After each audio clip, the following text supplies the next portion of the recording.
It's December 1944 and the Nazis are on the attack. You're a soldier in the Allied forces pushing forward to liberate France, Belgium, and beyond. But progress toward Germany has slowed. You'd been at the front for just days when the enemy launched a surprise assault. Now, you and your brothers in arms struggle to hold a key crossroads in Belgium. Days of fighting become a blur of rifle fire, shelling, and disorientation. In your training and on the transport across the English Channel, and as you neared enemy lines for the first time, you couldn't keep the thought of dying in battle from your mind.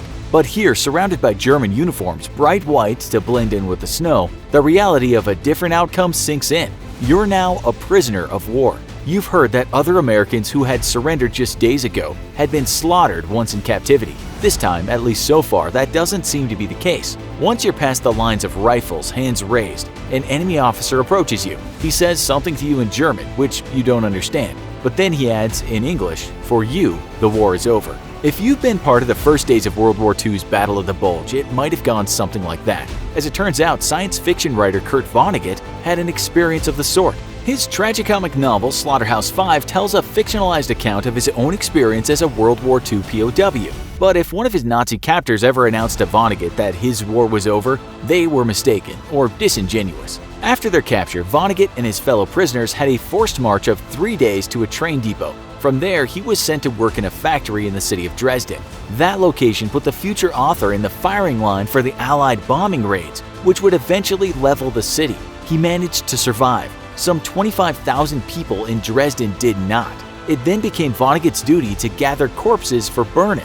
In World War II, your experience as a POW depended on where you fought and on which side. In the context of the war, some of the most important laws of civil society don't apply. But if the prohibition on killing is lifted, couldn't that invite warring powers to descend into unrestrained violence? International laws aim to prevent a slippery slope into indiscriminate torture and slaughter. The Geneva Conventions, written at a series of international meetings, include rules to protect combatant POWs from the worst violations of their rights. Although before 1949, they were less explicit about the rights of civilian POWs. As spelled out before the start of World War II, provisions for POWs included a ban on executing those who surrender, adequate food, shelter, and medical care in a place out of harm's way, freedom from torture or any requirement to share intelligence beyond the prisoner's own identity, restrictions on the amount and nature of work prisoners could perform.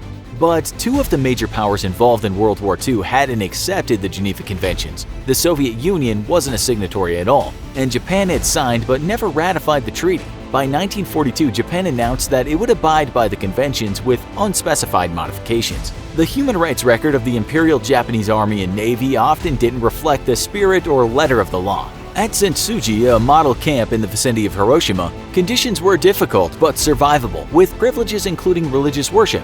But in general, prisoners of war from the United States and other allies fared poorly in Japanese custody. Slavery, beatings, starvation, and torture were common in Japanese prison camps. Some Chinese, Russian, and American prisoners of the Japanese died in macabre and callous medical experiments. To at least some extent, cannibalism of Japan's enemies took place, and not always out of hunger. A particularly brutal atrocity by the Imperial Japanese Army was the shooting of live human beings in target practice. Meanwhile, among the Allies in the Pacific Theater, a take-no-prisoners approach became common early on. Allied troops often executed the Japanese combatants they captured despite the Geneva Conventions. Disturbingly, at least some American and other Allied service members seem to have been taking trophies from the bodies of the slain, while others tortured prisoners or murdered their compatriots. Japanese service members were instructed to fight to the death rather than surrender, even if their situation became hopeless. There was also a belief that Allies wouldn't accept surrender anyway,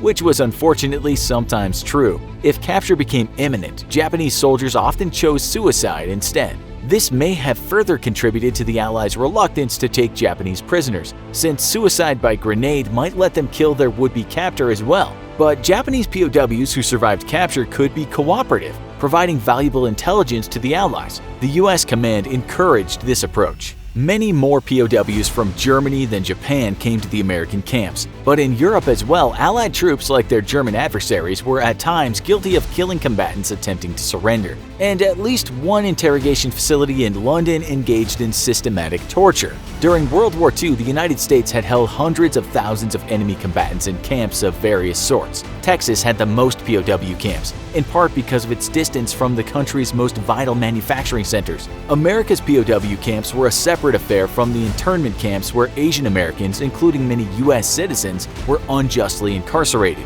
Although the U.S. didn't have a perfect human rights record in the Second World War, its facilities for POWs were much better than those of either Japan or Germany, or the USSR for that matter. In the U.S., official policy was fair and even lenient treatment. At the opposite end for human rights, the camps of Nazi Germany remain in memory as symbols of the worst horrors imaginable. The concentration camps were already places of slavery, suffering, and death before the war began, and they only got worse. In a Nazi POW camp, you get far less food than you needed to live. If your stay was long enough, you might lose half your body weight, taking on the appearance of a walking skeleton. There is an overlap between POWs and the Holocaust. If an SS officer thought you looked Jewish or seemed otherwise somehow unacceptable, you might be routed to slavery in a concentration camp, which combined industrial goals with death by forced labor and starvation. These POWs joined the millions of European Jews and other civilians, including Roma, gays, and the handicapped, targeted for genocide. Despite one's chances of being marked for death upon arrival, overall fatality for POWs among the Allies on the Western Front was lower than for other regions and belligerents. On the Eastern Front, it was a different story. If you were a Soviet soldier or a Soviet Polish civilian imprisoned by the Nazis, death in the camps was a strong possibility. Hitler's forces took millions of prisoners over the course of their invasion of the Soviet Union. Aside from a period of formal non-aggression, which the Nazis failed to honor, communists were one of the Third Reich's stated foes. This stance provided an excuse to capture almost anyone in the Soviet Union. And in the Soviet Union, as everywhere they invaded, the Nazis added Jews and others, combatants and civilians alike, men, women, and children, to their unimaginably long list of murder victims. Germany was a signatory to the Geneva Conventions, but once again didn't live up to its word. Since the USSR wasn't party to the conventions, Germany's stance was that these laws of war wouldn't apply there. That violated the law, but no one could stop the Germans' war crimes for good unless the Nazis were defeated. As a result, daily life for Soviet POWs in German camps amounted to torture. If the Western Allies' rations as POWs were meager, the Soviets could be all but non-existent. The Russian bread fed to many prisoners was made with ingredients like flour made from straw and could have no nutritive value. All told, the Soviet Union suffered more than 8 million military and civilian deaths as prisoners of the Nazis. Retaliation is no justification, but German soldiers taken by the Soviets were another group of POWs with very high probability of dying in captivity, especially after the war. And some Japanese prisoners of war ended up living out their lives in the Soviet Union for many years after the war. Many others died in Siberian labor camps. Many Australians, New Zealanders, Indians, British, and Americans faced grim prospects in captivity by the Japanese. The Philippines, which was then occupied by the United States, came under attack immediately following Pearl Harbor. The combined Filipino and American forces held off the onslaught for a time, but in the end, they couldn't stop the siege. It was in that country that the Allied POWs endured an ordeal that still evokes suffering: the Bataan Death March. Those captured, some already injured or sick, marched for 5 days in severe heat with little food or water. Prisoners who tried to drink water without permission were executed, as were civilians who gave aid to the prisoners. Thousands of POWs died on the march. At their destination, Camp O'Donnell, extreme overcrowding, disease, and filth prevailed. Some 50,000 Filipino soldiers entered the camp. Of those, roughly half died over the next 8 months.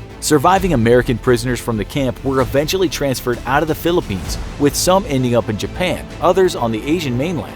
Horrific conditions on the transport vessels killed some prisoners. Others perished in slave camps after arrival. Along with the suffering, some of the war's most heroic moments came in the face of atrocities. Some prisoners succeeded in escaping. Slave laborers would sometimes endeavor to sabotage the material they made for the Axis. About 100 U.S. military nurses were stationed in the Philippines when Japanese forces attacked. Only about 20 had the chance to evacuate. Those who remained not only became prisoners themselves, but also provided medical care for a group of civilian internees at Manila. All 77 of these women survived their years as POWs. Are there stories from World War II that have been especially meaningful to you or your family? Let us know in the comments. Also, be sure to check out our other video called Insane Torpedo-Armed Fast Attack Vessel World War II Speed Demons. Thanks for watching, and as always, don't forget to like, share, and subscribe. See you next time.